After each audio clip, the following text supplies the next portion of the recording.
Good afternoon and welcome to episode of the Ad Drop Podcast.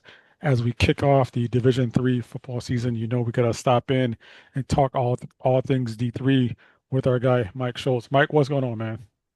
Hey, Terrence. Not a whole lot today. Getting ready for the season. We're just 2 days away as we record this. Now, let me ask you a couple of questions. When you look at the season from this point, what is your overarching thought? My overarching thought is this is going to be a season that is wide open. I think if you look back at the last 5 years, we've gotten such a huge dose of North Central College and Mount Union. And it feels like we're kind of at a reset point, possibly. Mount Union is graduating huge numbers, All-American running backs, two quarterbacks. So they're kind of in reset. They'll reload. They're going to be great. They always are. But you're seeing a lot of their key components leave. And then the same thing with North Central, with Luke Lane and the best player in Division Three, maybe history. Like we're having that conversation with how good he was. And he's out of there now. And they graduated a lot on offense. So I think you're looking at a league that is now open to 10 to 15 teams that realistically have a shot at this as we sit here in the preseason. Now, what team do you expect with all the upcoming parity that will be a contender, kind of a dark horse contender? Yeah, I'll give you a team that I think is slowly, they're kind of sliding under the radar, but they're not under my radar at all. And that's Mary Hardin Baylor. I think they are just loaded. They've got some of the, everyone's been making a big talk about how they lost a lot in the transfer portal this offseason, but no one's talking about how much they brought in. I mean, they brought in Division I transfers at quarterback, Division II transfers at skill positions. They have a ton coming back on defense. I think Mary Hardin Baylor is that team that if I was making, who's going to be in the Final Four right now, I'd put them in it, and they're that good. Their defense is reloaded from last year. I'm sure you remember, Terrence, how good that defense was last year. It carried them into the quarterfinals a year ago. Where do you see, now you mentioned the top two teams, but we've had some conference movement as far as I think Carnegie Mellon switched conferences. Is there a particular conference that you see that's on the rise? Yeah, I for me it's the MIAA or the MIAA. That's the Michigan Intercollegiate Athletic Association. This league, if you go back 5 years, was kind of like it was a very middling league. Whoever would win, they would only get one team in the tournament. Whoever won the league that would get in, they'd have a chance to win a game, but if they won a game, they'd get their butts kicked by someone who's, a top 25 team the next round. They'd lose often in the first round, where now they have two squads, Alma and Hope, who are both top 25 quality teams. And Hope, the team that I love, first and foremost out of that conference, that's another team that could be an Elite Eight team this year. They are that good on defense, and they are physical. You want to hear some pads pop and turn on Hope. They play with an edge to them, and they're awesome. The MIAA is a league that is growing fast, and they are just getting better and better. You mentioned uh, Mount Union before, but if you look at the OAC, is this the year that John Carroll continues to kind of be a thorn in Mount Union's side, or is John Carroll still a couple of years off from trying to take over what Mount Union has tried to build? Well, actually, if you look, and I think a lot of people might have missed this, but John Carroll actually left the OAC this offseason. So they are now in the NCAC. So now that when you look at the OAC, this is such a great talking point because this has been such a elite league in all of D3 football. Now when you look at the OAC, obviously you have Mount Union at the top. Who's going to be the new John Carroll? Who's going to step up? I think Marietta is the obvious team that people are kind of pointing to right now, but I'm also looking at Baldwin Wallace. I think they could fill those shoes as well. And I actually think Baldwin Wallace might fill that second place in the OAC role this year before Marietta. Kind of a sleeper team. But as far as John Carroll in particular goes, I love John Carroll this year. They have one of the best wide receivers in the country, an experienced quarterback coming back. They have all these teams lost a lot of production this year with two senior classes, as you know, the COVID seniors and the 4-year seniors have both left this last year. So a lot of teams are experiencing big losses. But John Carroll is one of the very few that returns a lot of their production. So I love John Carroll this year. They're going to win their league. You can book that, write that down right now. John Carroll will win the NCAC. They're very good.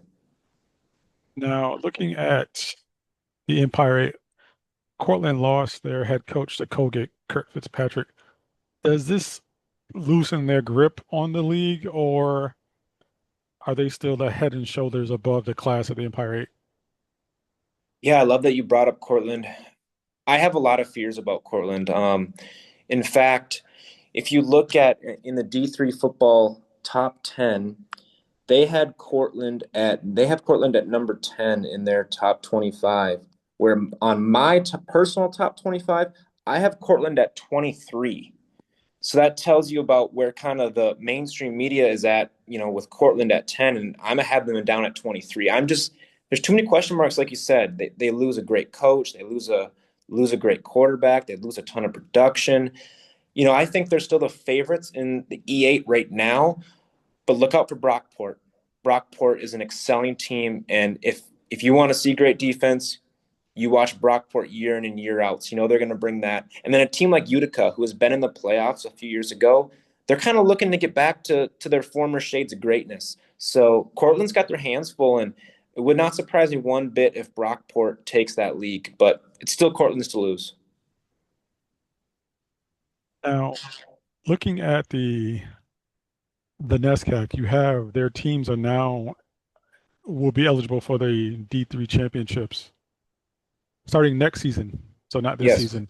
Yep. What do you think that will eventually add to that conference? You got schools like Tufts and Trinity next year will start kind of a path to a national title.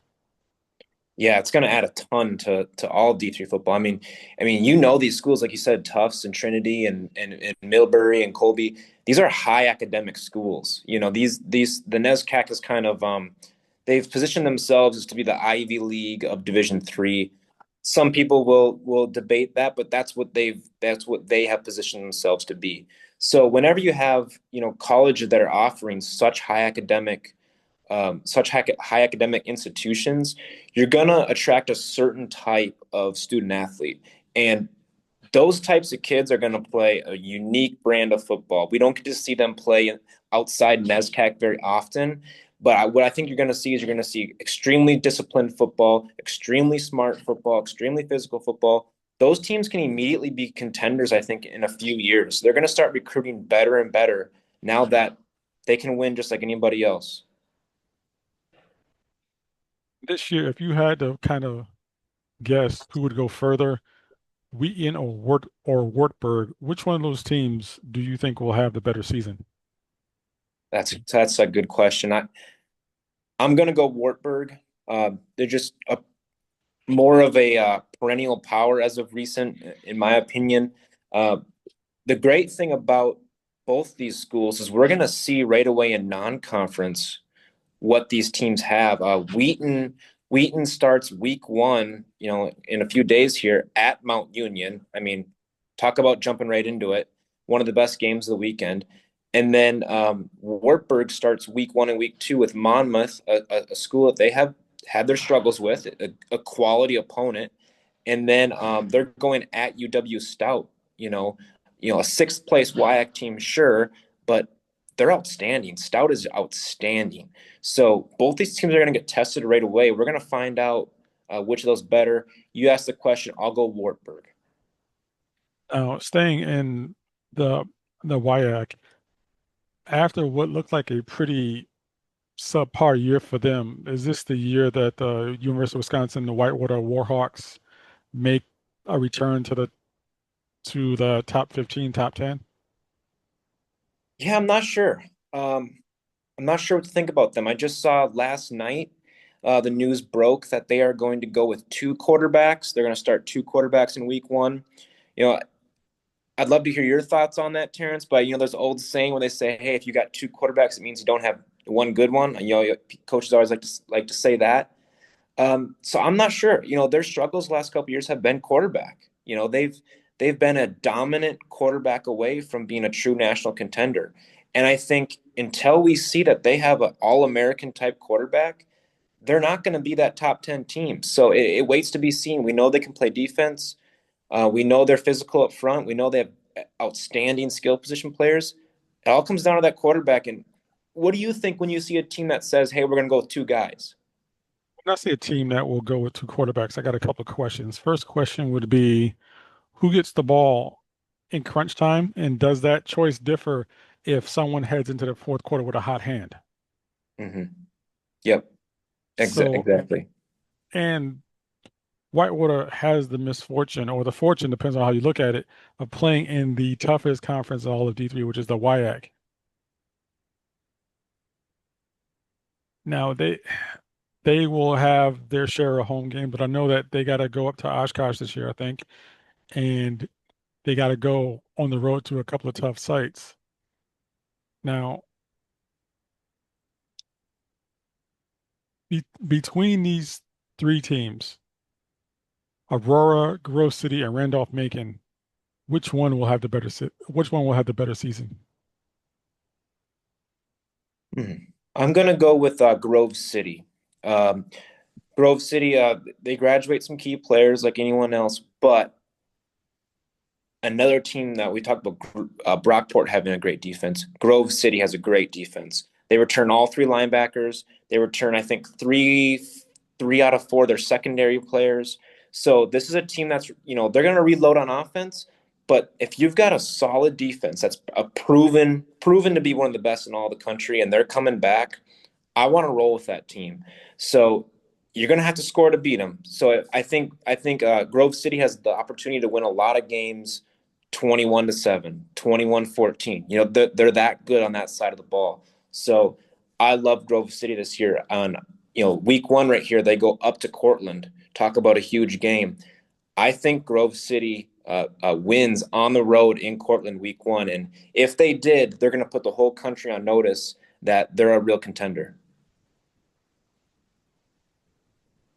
When you look at, let's just say, the President's Athletic Conference,